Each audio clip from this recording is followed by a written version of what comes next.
Bonjour, bienvenue, bonjour tout le monde et merci d'avoir rejoint cette réunion. Vous pouvez trouver les boutons d'interprétation simultanée au bas de votre écran. Cliquez dessus pour sélectionner le français.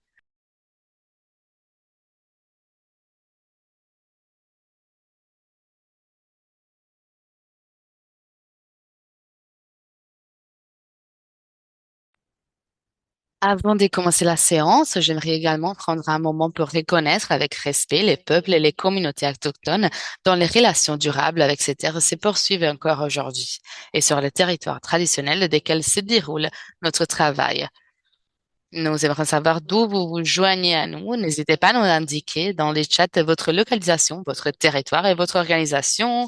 C'est toujours intéressant de voir la diversité des participants. C'est vraiment un plaisir de organiser la réunion d'aujourd'hui. Je m'appelle Dari Campbell et je suis responsable du programme Healthy Capital au sein du Canadian Coalition for Green Healthcare. Je suis ravie que vous soyez toutes présentes aujourd'hui. Au nom de la coalition, je suis heureuse de vous souhaiter la bienvenue à ce webinaire consacré aux outils permettant d'évaluer les portefeuilles de votre fondation avec un accent particulier sur les risques et la performance des investissements durables avec Ayo Olatuni, directeur de l'investissement responsable de chez CMA Impact Inc. Nous avons une excellente séance prévue. Quelques informations pratiques avant de commencer. Si vous rencontrez des problèmes techniques, merci de nous informer via le chat. Si vous avez des questions pour les intervenants, veuillez utiliser la fonction Q&R, questions-réponses, ou les garder pour la discussion modérée à la fin. Les webinaires intégralement enregistrés et sera envoyé à toutes les personnes inscrites et publiées prochainement sur notre chaîne YouTube. Cette séance est organisée par le Canadian Coalition for Green Healthcare en collaboration avec le Trottier Family Foundation, Peach Health Ontario, le Canada Climate Law Initiative et Quimplus Partners. Voici les programmes d'aujourd'hui. Je commencerai par une brève introduction et une mise en contexte. Ensuite, Ayo présentera son intervention principale, suivie d'une séance des questions-réponses modérées.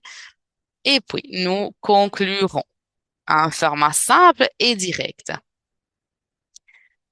Eyo est directeur de l'investissement responsable chez CMA Impact Inc., une entité de l'Association médicale canadienne où il se concentre sur l'intégration des critères ESG et les activités de stewardship pour le portefeuille d'investissement de la CMA. Avant de rejoindre la CMA, il a travaillé pendant 7 ans chez BMO, Global Asset Management, où il s'est notamment consacré au soutien de la gestion des produits et au positionnement des fonds d'investissement durable des BMO et a également travaillé au sein du bureau de la durabilité des BMO. Eyo est titulaire d'une licence en économie de l'Université de Manchester et d'une maîtrise en finance de l'Université Queen's. Il est expert comptable qualifié au Royaume-Uni et membre de l'Ordre des Chartered Professional Accountants de l'Ontario. Ici, à Hamilton, il est aussi membre de la communauté dans le Fondation des communautés de Hamilton. Juste une petite révision du programme Healthy Capital lui-même. Notre objectif est simple, soutenir les conseils d'administration des fondations hospitalières dans l'intégration des pratiques d'investissement durable et montrer qu'il s'agit d'une bonne pratique financière et non d'un compromis. Donc, lorsque nous parlons d'investissement durable, nous faisons référence à des approches qui prennent en compte les facteurs environnementaux, sociaux et de gouvernance, donc les critères ESG. En plus des rendements financiers au Canada, les 50 plus grandes fondations hospitalières gèrent collectivement environ 10 milliards de dollars d'actifs et les 10 premières à elles seules en gèrent au moins la moitié. La manière dont ces actifs sont investis a des impacts réels dans le monde, qu'ils soient positifs, négatifs ou neutres. Et donc, ces fonds constitués grâce à la philanthropie et dont du public sont réinvestis afin de générer des rendements qui soutiennent les soins aux patients. Donc, ces portefeuilles d'investissement influencent également les entreprises, les secteurs et les communautés dans lesquelles nous vivons et ils peuvent avoir un impact direct sur les résultats en matière de santé. Par exemple, si une fondation d'hôpital pour enfants est fortement investie dans des secteurs à forte émission ou dans des entreprises associées à des impacts négatifs sur la santé, il peut y avoir un décalage avec sa mission. Donc, la mission de l'hôpital peut être de promouvoir la santé des enfants, alors que ces investissements peuvent contribuer à des risques qui compromettent ces objectifs. Donc, nous voyons cela comme un devoir fiduciaire et de gestion des risques. Les conseils d'administration des fondations sont responsables d'éveiller à ce que leurs investissements ainsi que les financements futurs qu'ils soutiennent demeurent résilients face au changement climatique. Donc, en résumé, la mission caritative et la stratégie d'investissement devraient poursuivre le même objectif. Par rapport à un aperçu général des phases du programme, vous avez ici l'aperçu les bénéfices pour les fondations participantes. Donc, nous avons commencé début 2025 en travaillant directement avec les conseils d'administration des fondations hospitalières. Nous avons aussi contribué à une analyse nationale du paysage existant, nous aidons à recueillir des données sur les pratiques actuelles en matière d'investissement durable. Cela a permis de créer un rapport de référence pour l'ensemble du secteur et de fournir aussi aux fondations participantes des résultats anonymisés leur permettant de se situer par rapport à leurs pairs. Et maintenant, nous trouvons dans la prochaine étape qui consiste à renforcer la sensibilisation et la formation. Donc, les fondations peuvent participer à des sessions d'apprentissage sur les investissements durables. Et nous finalisons actuellement notre première communauté de pratiques où les participants partagent leurs défis, leurs solutions et les meilleures pratiques émergentes. Ces échanges ont contribué à développer des nouveaux outils et ressources permettant aux fondations de commencer à utiliser tout cela et mettre en œuvre l'investissement durable. À mesure que les programmes progressent, nous proposons également un accompagnement plus personnalisé. Cela inclut des consultations individuelles adaptées au contexte de chaque conseil d'administration afin de transformer les enseignements sectoriels aux stratégies concrètes. En résumé, ces différentes phases permettent aux dirigeants des fondations non seulement d'apprendre ce qu'est l'investissement durable, mais aussi d'acquérir les outils et les soutiens de leur pairs et les orientations nécessaires pour progresser avec confiance dans cette démarche.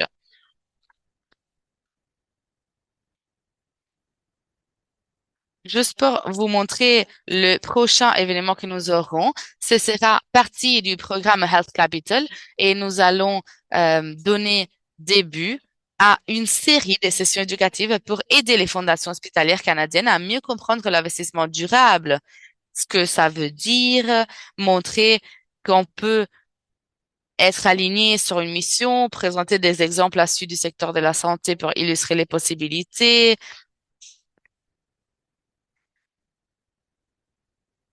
Nous aurons des personnes qui vont venir depuis la Terry Fox Foundation pour parler justement de ces cadres. Ce sera les mois prochains. On va l'annoncer très bientôt. Et je vous présente maintenant les outils que je vous ai mentionnés comme communauté de pratique. Nous avons créé avec quatre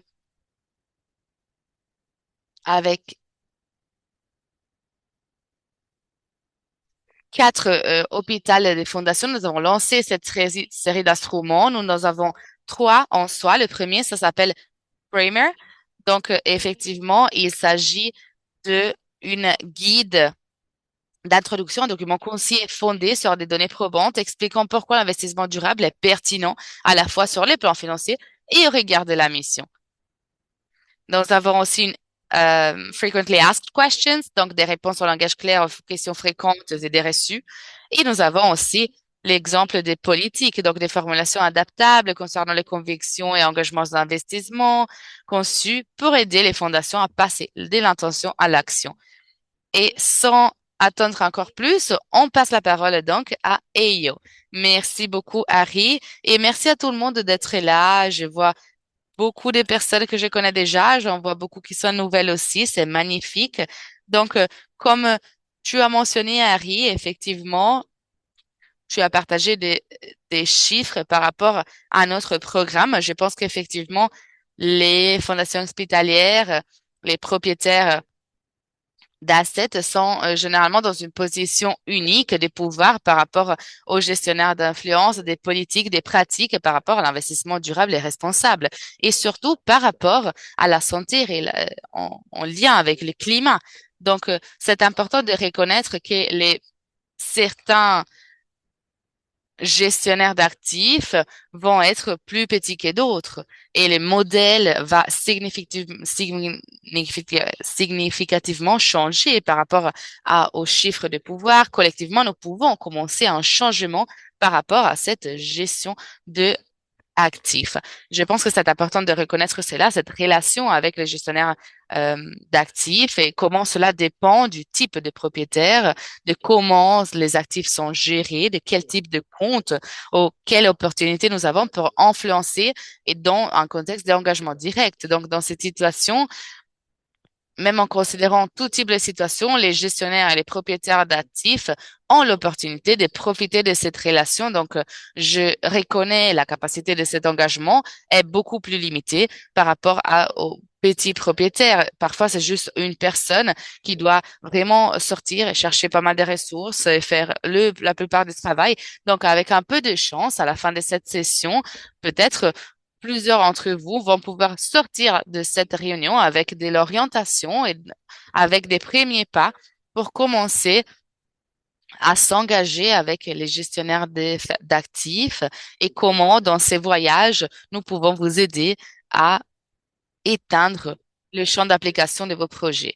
Donc, en commençant avec cela, je vous montre des ressources qui sont publiques et comment les utiliser. C'est important de penser au champ d'application des gestionnaires d'actifs, comment profiter de cet engagement vers un investissement plus durable et vers le climat. Donc, bien sûr, nous avons une initiative net zéro pour les asset managers, pour les gestionnaires d'actifs. Donc, il s'agit vraiment d'une déclaration pour les investissements. Donc, en soi, on se demande, mon gestionnaire a-t-il rendu public ses engagements en matière de neutralité carbone, entre autres? Donc, nous avons ici un rapport de l'organisation appelé Investors for Paris Compliance qui a évalué une banque canadienne et deux rapports de l'ONG du Royaume-Uni. Ça s'appelle Shared Action, donc action partagée. C'est important. Et nous avons aussi le point de non-retour, no returns, point of no returns. Quelle politique et pratique climatique mon gestionnaire modèle applique-t-il? Et ça répond à cela. Donc, comme Harry vous montre dans cette slide, nous parlons de cette initiative de net zéro et cela a vraiment vu un changement significatif. L'engagement de cette déclaration s'est un peu perdu et je pense que c'est une opportunité excellente maintenant pour demander, pour engager d'autres propriétaires et gestionnaires d'actifs à rejoindre cet espace. Je vraiment conseille qu'après cet appel, vous allez contrôler si votre manager est partie de cette initiative parce que c'est un indicateur clé par rapport au fait que les managers sont ou pas en train de prioriser l'action climatique comme partie de priorité de l'investissement responsable et durable. Et cela est partie de cette transparence que nous voulons et pour laquelle nous luttons. Donc, l'action est-ce qu'on peut leur demander? Oui, on peut leur demander, mais il s'agit aussi d'une ressource disponible publiquement. Donc, vous pouvez vous-même contrôler ou alors leur demander et considérer et leur proposer de considérer et rejoindre cette initiative. Il s'agit vraiment d'une bonne opportunité pour engager votre gestionnaire d'actifs, leur demander s'ils ont déjà signé, s'ils ont déjà entendu parler de cette initiative, pourquoi pas, pourquoi ils ne le sont plus, s'ils étaient dans la liste avant. Donc, NZAM, donc l'acronyme de cette initiative, va être une partie principale de des premiers pas à suivre. Donc, la prochaine slide nous montre un rapport des investisseurs du Investors for Paris Compliance. Donc, c'est une ONG basée au Canada qui travaille pour considérer la responsabilité des communautés d'investissement et des corporations dans les engagements climatiques. Donc, en 2025, ces groupes a publié un rapport de progrès concentré sur les gestionnaires d'actifs d'institutionnels, donc des banques. Et ils ont regardé aux lacunes critiques dans les émissions financières, dans les déclarations publiées et pas publiées, les stratégies de transition, les investissements alignés avec le climat. Et ça, c'est une autre excellente ressource pour considérer si vos gestionnaires d'actifs sont partie de ces mondes et ils font attention à ça. Donc, ce que vous pouvez faire, c'est de poser des questions directement à votre gestionnaire. Donc, demander, par exemple, est-ce que votre manager a déjà montré ou a déjà envoyé ou publié des informations par rapport au but de l'investissement? Donc, si cela est publié, est-ce que c'est engagé dans le dialogue plus, plus vaste de notre but ici? Donc, ça, c'est important à tenir en considération. Les banques ont des personnes qui devraient être vraiment préoccupées par rapport à cela et qui doivent considérer sérieusement cette partie de l'investissement durable et responsable. Donc, c'est un document qui a été publié il y a un an. Il n'est pas si mis à jour que ça, mais beaucoup de banques l'utilisent encore pour comprendre ce qui a changé chaque année. Si par rapport au manager, on peut l'utiliser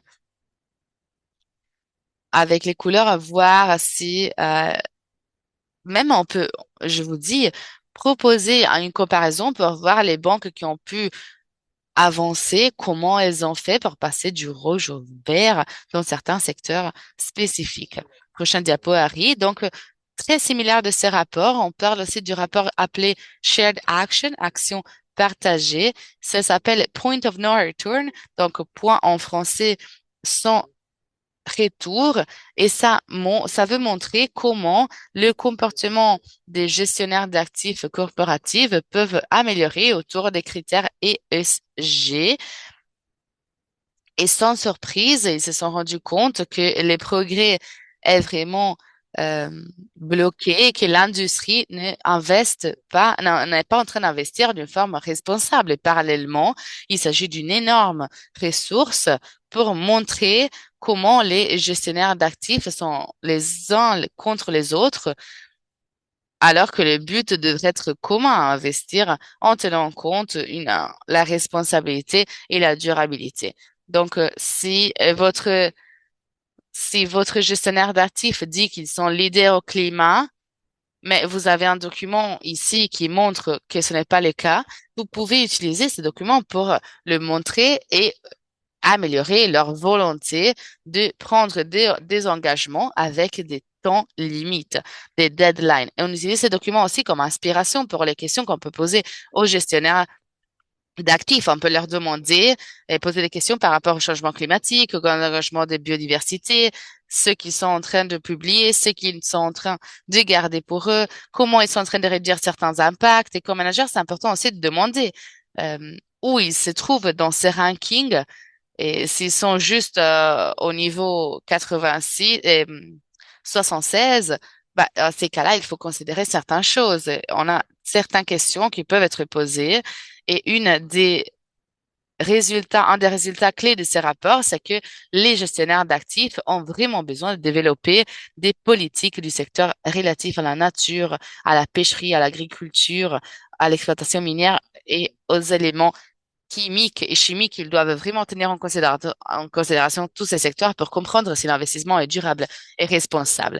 Donc, en termes de ces rapports, nous avons un autre rapport sur l'action partagée, ça s'appelle Voting Actions, action à voter. Donc, avec ces rapports, on analyse les pratiques de vote de 70 des gestionnaires d'actifs les plus grands au monde par rapport à la durabilité en 2024.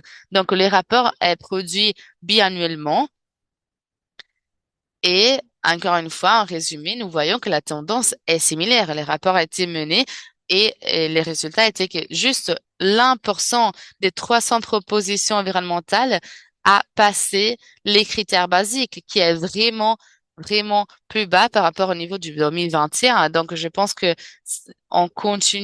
il faut continuer à utiliser ces ressources et évaluer les gestionnaires d'actifs pour qu'ils votent par rapport aux actions que vous voulez parce qu'ils vous représentent à vous. Donc, nous regardons des secteurs spécifiques où nous avons des gestionnaires d'actifs contre d'autres gestionnaires d'actifs, comprendre qui est le leader, qui est en train de défier son propre gestionnaire d'actifs pour améliorer les investissements et que ça soit plus en ligne avec l'initiative collaborative de laquelle ils font partie.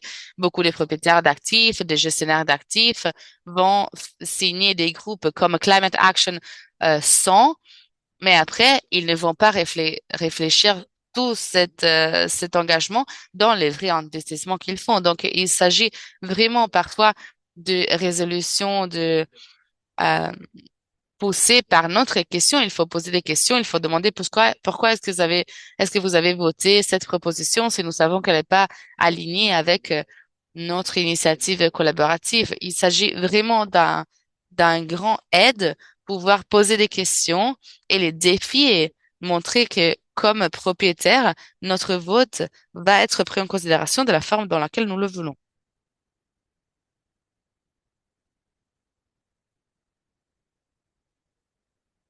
Donc, tout cela est magnifique, mais on peut se poser la question, comment est-ce que pratiquement on peut arriver à avoir des conversations avec notre gestionnaire d'actifs?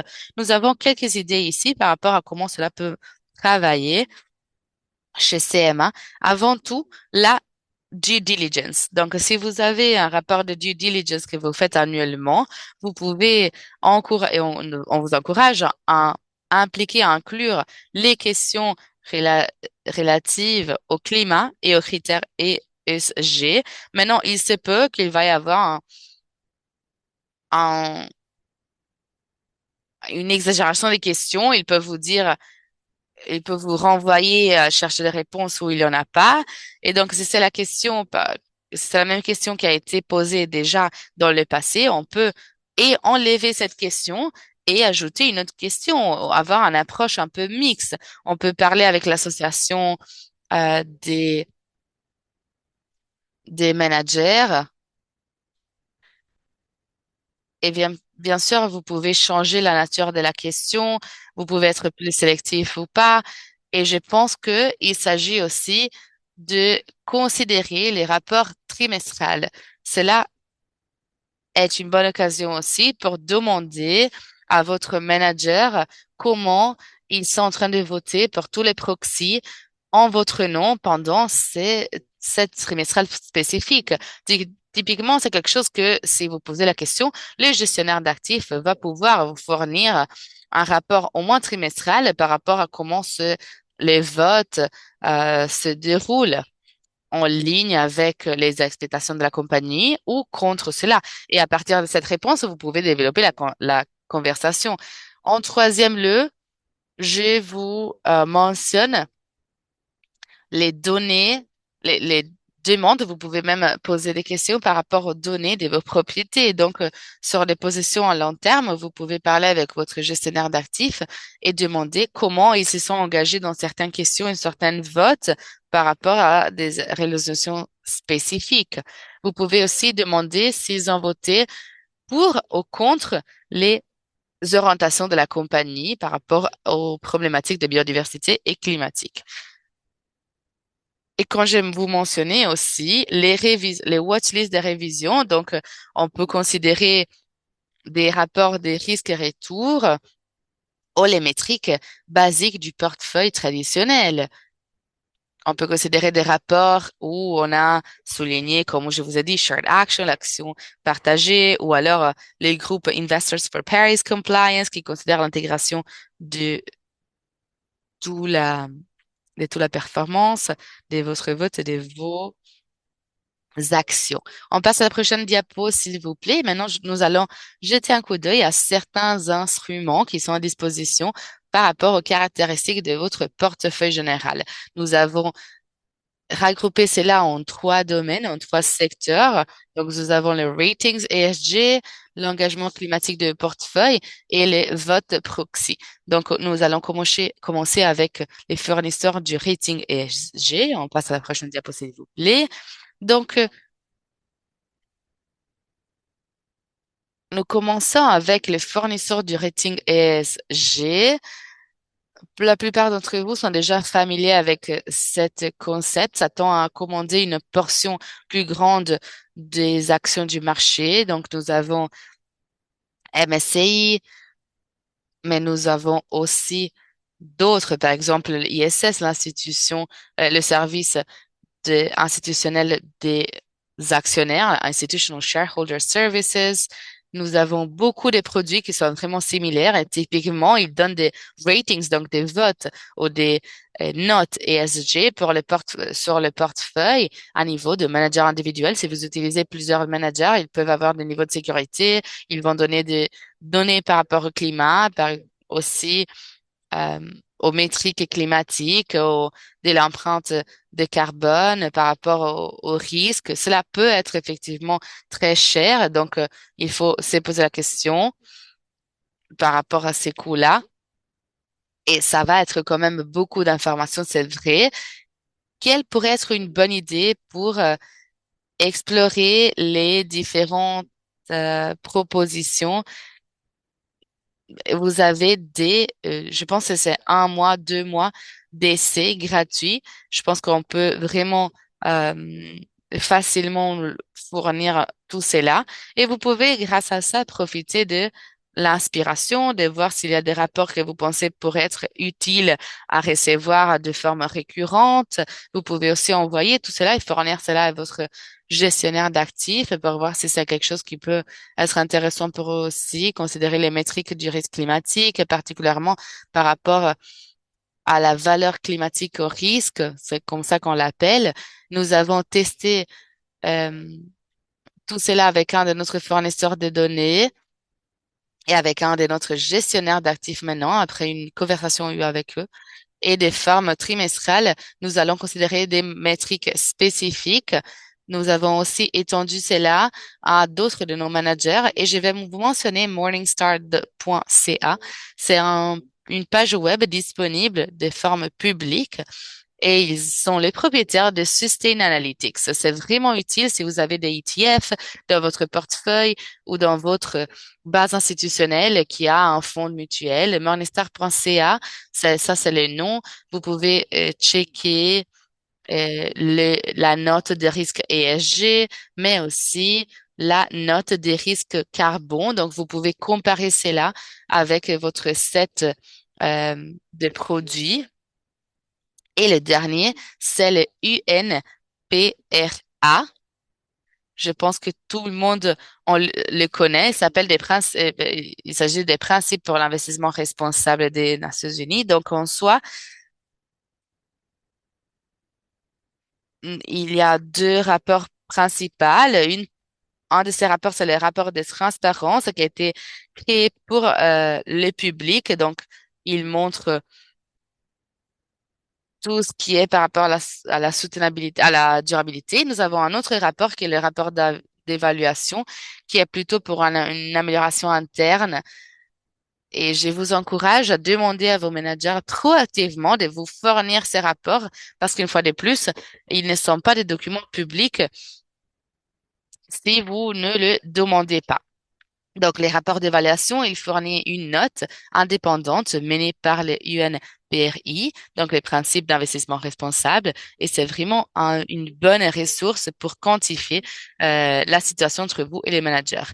Donc, par rapport à votre vote, vous savez, ou vous essayez de responsabiliser votre gestionnaire d'actifs, mais il y a encore des expositions de votre portefeuille qui contribuent à l'empreinte de carbone. Donc, comment est-ce que nous pouvons être sûrs que ces entreprises sont engagées?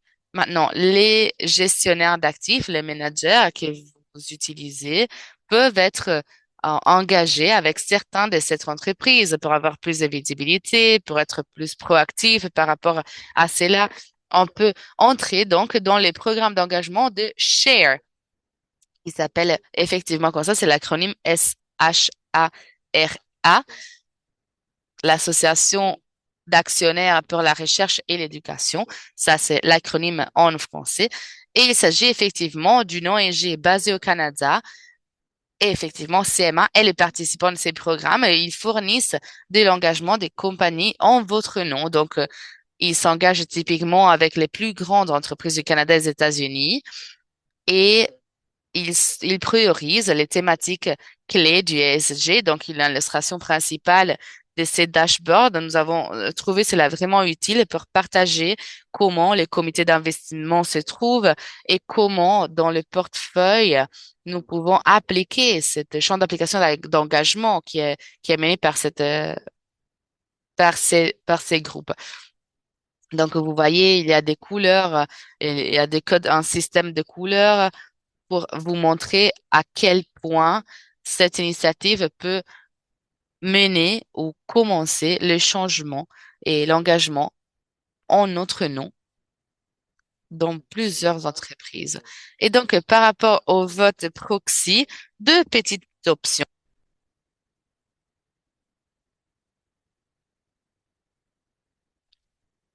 En termes d'élever les pratiques de vote proxy pour votre portefeuille, la première option à laquelle je mentionnais tantôt est la collection et compiler en soi les données des votes de vos managers. Vous pouvez demander qu'ils vous fournissent cela des formes trimestrales et je vais vous dire que la majorité des votes, ils sont votés, ils sont envoyés dans le deuxième trimestre. Ça, c'est quand nous avons la plupart des réunions et la plupart des votes dans le deuxième quadri de l'année. Donc, par rapport à vos votes proxy, vous pouvez leur demander un rapport général, avoir plus de conversations avec votre manager. Si vous voulez aller un pas de plus, ils vont vous fournir un audit des votes proxy. Et avec cela, vous pouvez le passer en revue, voir ce qu'ils votent, comment ils votent, ce qu'ils soutiennent, ce qu'ils ne soutiennent pas, et plus important encore, ne voir pas juste les propositions des actionnaires, mais aussi comment elles sont proposées. Et si vous voulez encore aller au-delà de cela, d'autres pas qui peuvent être suivis est utiliser un fournisseur de services comme Octoprox, où les données sont montrées ou alors encore le GIR, qui est un autre groupe que vous avez à disposition.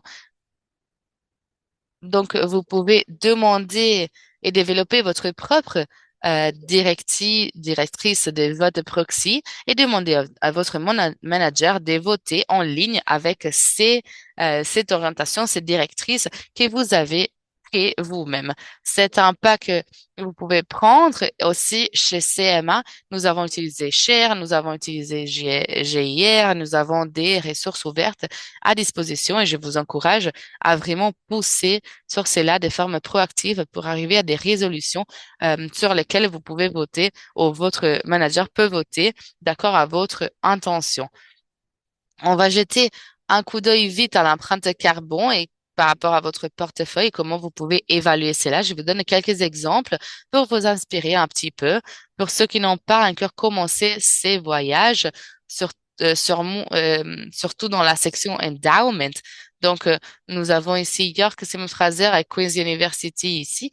C'est des, euh, c'est des rapports publiés par rapport à l'empreinte carbone. Vous pouvez utiliser cela comme point de départ et au contraire des méga plans ou des plans des pensions énormes qui sont un peu plus avancés. Ici, nous avons trois bons exemples. Et vous avez l'illustration à droite du CMA, donc du trajectoire de l'empreinte carbone chez CMA. Nous avions le but net zéro 2030 sur le 2050, mais aussi des buts internes 2030-2040. Donc, nous avons eu une réduction de 33% et 66% respectivement avec ces deux timestamps. Donc, je vous encourage à prendre les premiers pas. C'est pour ceux qui n'ont pas encore commencé ces voyages. Franchement, le suivi de l'empreinte carbone est importante. Il faut poser des questions à votre manager, à votre gestionnaire d'actifs, qu'il vous fournisse un rapport par rapport à votre investissement avec l'empreinte carbone. Je vous suggère aussi d'en parler avec votre manager. Si vous n'avez pas encore travaillé avec votre manager, vous pouvez d'abord poser la question, qu'il vous envoie le matériel de référence de votre portefeuille et si cela est relevant pour nous, pour vous aussi, vous pouvez demander de faire un suivi au progrès de la réduction de l'empreinte carbone.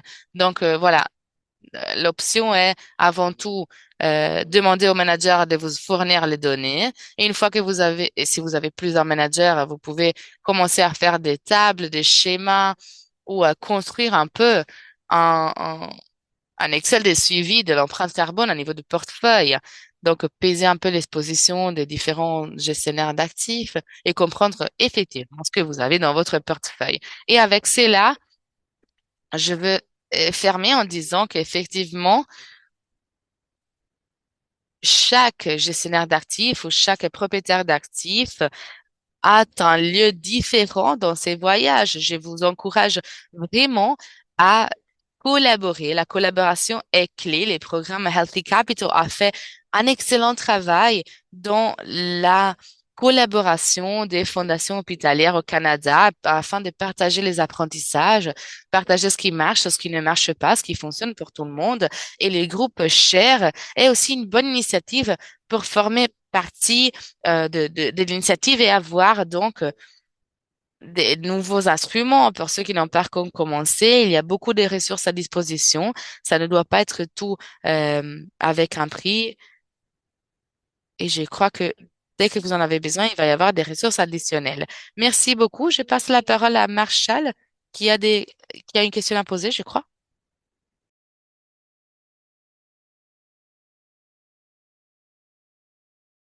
Marshall, je pense que tu peux ouvrir le micro et parler si tu as une question.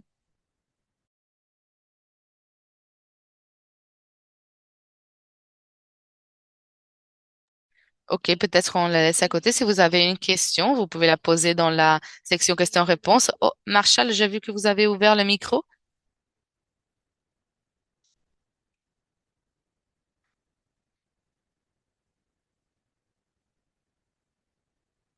Ok, nous avons des problèmes de micro avec Marshall. Aucun problème. Si vous voulez écrire la question dans le chat, on va essayer de répondre. Au même temps, me pose la question. Une fondation n'est jamais engagée directement avec un gestionnaire d'investissement sur le climat. Je me demande donc, est-ce qu'il existe des questionnaires de due diligence qui peuvent être partagés? Est-ce que vous attendez que l'approche change dans l'avenir ou se redéfine? Est-ce que c'est quelque chose que vous avez vu chez vous au CMA? C'est une très bonne question, Harry. Merci pour cela.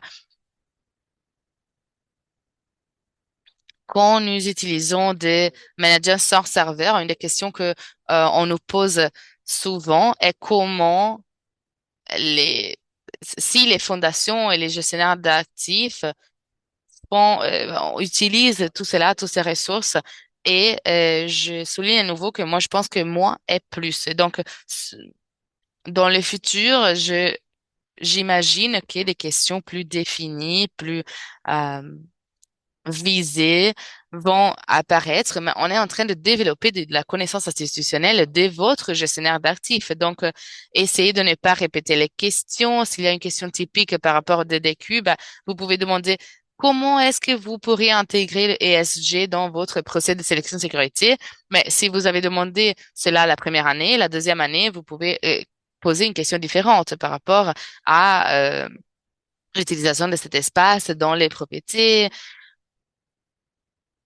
et parfois, vous pouvez utiliser la question de l'année passée ou la réponse de l'année antérieure pour poser des questions encore plus détaillées sur la réponse qui vous avait été fournie. Donc, je dis définitivement, il s'agit d'un chiffre réduit, du chiffre réduit des questions. Donc, vous définissez les questions pour être sûr que nous allons avoir les meilleures réponses possibles. Je vois que Marshall a laissé la question dans le chat. Comment le actif d'équipement peut entrer dans cette cadre, dans ces cadres d'empreinte carbone. Je vais répondre en considérant les marchés publics ou les actifs d'équipement. Peut-être que je vais répondre de cette question d'une forme un peu plus vaste. Quand nous regardons l'empreinte carbone de votre portefeuille, nous avons une section de marché public et une section de marché privé. Maintenant, par rapport aux sections de marché privé, je dirais que euh, cela est moins avancé ou peut-être pas vraiment standardisé comme ce qui se passe dans les marchés publics. Donc, si vous dépendez vraiment beaucoup de votre gestionnaire d'actifs, ils peuvent fournir ces données pour vous. L'administration de, de ISS, de Morningstar, de Sustainalytics, ils vont fournir les données par rapport à l'empreinte carbone. Et l'expertise est surtout dans les marchés publics. Dans les marchés publics, typiquement, ceux qui contribuent les plus, ce sont les entreprises du secteur énergétique, du secteur euh, électrique, de l'eau, de la génération d'électricité. Cela est prominent. Donc voilà, j'attends que la portion la majeure de votre portefeuille vient de cela. Donc, il s'agit d'un suivi de près du secteur énergétique, de l'exploration pétrolière et des activités associées avec cela. Donc, j'espère que cela répond à la question. J'imagine que la question était un peu plus visée par rapport aux investissements privés, mais peut-être Marshall va pouvoir nous définir un peu plus vers où partait sa doute. En tout cas, si en attendant d'autres questions, n'hésitez pas à lever la main, à écrire votre question dans le chat ou dans la section questions-réponses. Vous avez parlé de l'empreinte carbone. Donc, à quelle étape du voyage ESG est-ce que c'est les bons moments pour commencer euh, à mesurer cela? Est-ce que une fondation de moyenne taille devrait déjà commencer. Si on parle de 50 à 100 millions, bah, c'est une très bonne question et je vais souligner ce que j'ai mentionné tantôt. Je pense que le meilleur moment est maintenant.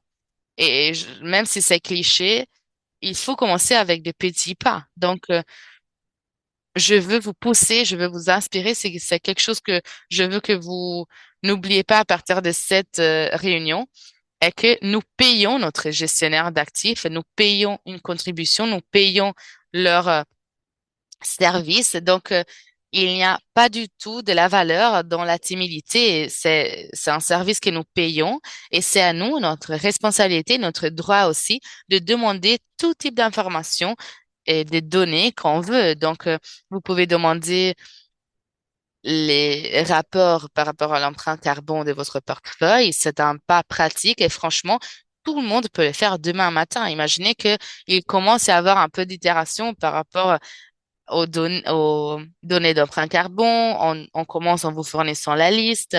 Peut-être vous commencez à avoir une conversation avec votre gestionnaire. Vous commencez à comprendre quels points des données sont relevants et comment interpréter les rapports et les données que vous allez recevoir. Donc, parfois, il s'agit d'une conversation qui dure beaucoup de temps.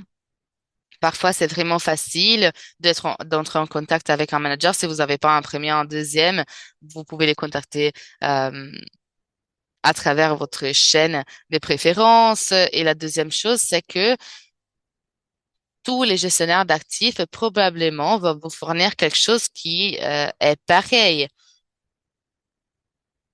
Ça ne va pas toujours être des choses complètement différentes. Donc, c'est pas si lourd que ça parce que la plupart vont vous effectivement fournir des grands niveaux de transparence. Les points clés, je pense, est de recevoir l'information intégrée au dialogue que vous avez déjà ou que vous allez entabler avec votre gestionnaire. Donc, peu importe la fréquence, que ça soit trimestralement ou annuellement, si c'est une personne, en présentiel ou un groupe de managers, l'important, c'est de souligner les considérations par rapport à la durabilité et au climat. Ça doit être intégral. Donc, je pense que même une fondation de petite taille, de moyenne taille, on peut commencer en parlant au gestionnaire d'actifs qui vous fournissent ces types de données. Je vais continuer à poser des questions au cas où. Donc, par rapport au vote par procuration, donc proxy voting, ça semble être un domaine où les fondations pourraient exercer une réelle influence sans toujours en être conscient. Dans quelle mesure une fondation de plus petite taille dispose-t-elle réellement d'un levier d'action? Est-ce que cela